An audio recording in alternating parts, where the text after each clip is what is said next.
Hello there, friends. It's Jimmy Maverick, and today I want to talk to you about player filters and how they are going to completely turn your fantasy draft prep on its head. Because, right now, when we talk fantasy draft prep, and let's say you have a criteria for players, like let's say you only want to look at running backs that rush for more than 4 yards per carry during the prior season. Okay, so right now, what do you have to do? Well, first of all, you got to find out all the running backs on the list, right? And then you got to look up each individual one, find out how many yards they rushed for, how many attempts they had, do the math, and then, of course, if they don't meet that 4 yards per carry criteria, you cross them off your list, right? How much time does that take? Well, I'm going to show you how the player filter just basically completely turns this on its head. You don't need to know any of that information. All you do is you just go in and you're going to tell my app, I only want to see players that rush for more than 4 yards per carry, and it will eliminate all the other players that did not reach that criteria. Okay, so let's show you how it works. So, of course, we are in my app right now, My Perfect Fantasy Draft, which you can access through my website, which is ffmaverick.com. So I encourage you to go there, check it out. You can get a free account and access the app. And if you like it, I do encourage you to subscribe. One thing you do need to know that in order to utilize the full list of player filters, you do need to have a subscription. Okay, so the first filters I wanted to show you about are right here at the top of the list, and these are just the position filters, right? So if you want to just look at quarterbacks, just click on the quarterback filter. You can see all the quarterbacks here. You can see when they're getting drafted, and you can kind of compare them head to head. All right. By the way, just to let you know, I do have a compressed screen right now that I'm looking at, not the full screen, because we're going to focus on the player filter, which is over here, and I want you to be able to see it easily. All right. But likewise, on these position filters, you want to look at the rookies. Here's the rookie list. Here's when they're going.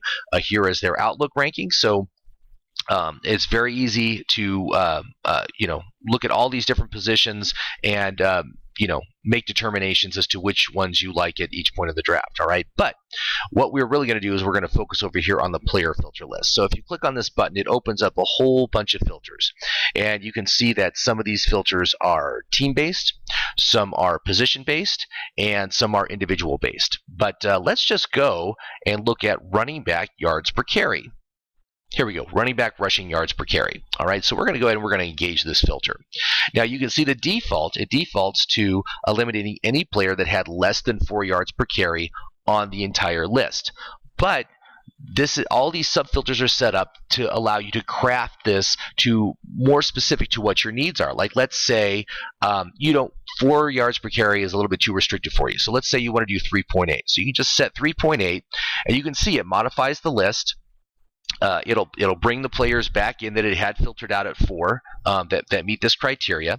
And likewise, let's say, okay, I don't want to apply this to the whole list. I tend to be very choosy about my first 6 picks. Where I'm in a 12-team league. So let's just eliminate it from the first 72 picks.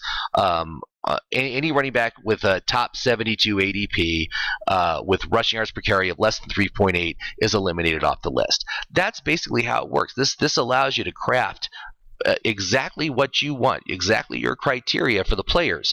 And the other thing is that you can engage as many of these filters as you want. Let's say you don't want any player that switched teams in the offseason. Well, here's a new team, so we'll just select that filter. You can see that it defaults to the entire list. That's fine. Let's say you don't want to deal with players dealing with an injury issue. All right, well, just select the injury issue. Again, you can apply it to the all or just part of the ADP. Over here you have the outlook ranking, and what I like to say is don't take players with 1 or 2 star ratings. So we can actually go and select the outlook filter, and we can say, okay, I don't want any 1 stars and I don't want any 2 star players. And you can see as I'm selecting these filters, players are dropping off the list. And that's really all there is to it. Literally, you can set your criteria in 5 minutes and have your list done. And what I like to recommend is, as part of your draft prep process, once you set your filters, engage draft mode, which again, you put in the size of your league and your draft position, have it break out all the rounds, and then go through each round, because sometimes you'll find that the filters you've selected eliminate almost all the players from certain rounds of your draft. And you want to make sure that you have a decent selection of players to choose from when you are looking at this.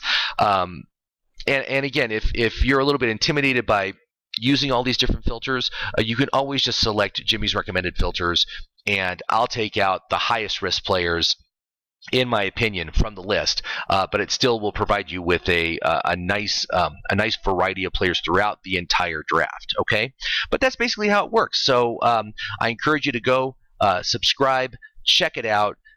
Let me know what you think, and of course, if you have any questions, you can always email me at jim@ffmaverick.com. So thank you very much for watching. Please subscribe to my YouTube channel, and you'll be able to see me utilize this app in mock drafts and such. And thanks so much, everybody. So have a great day.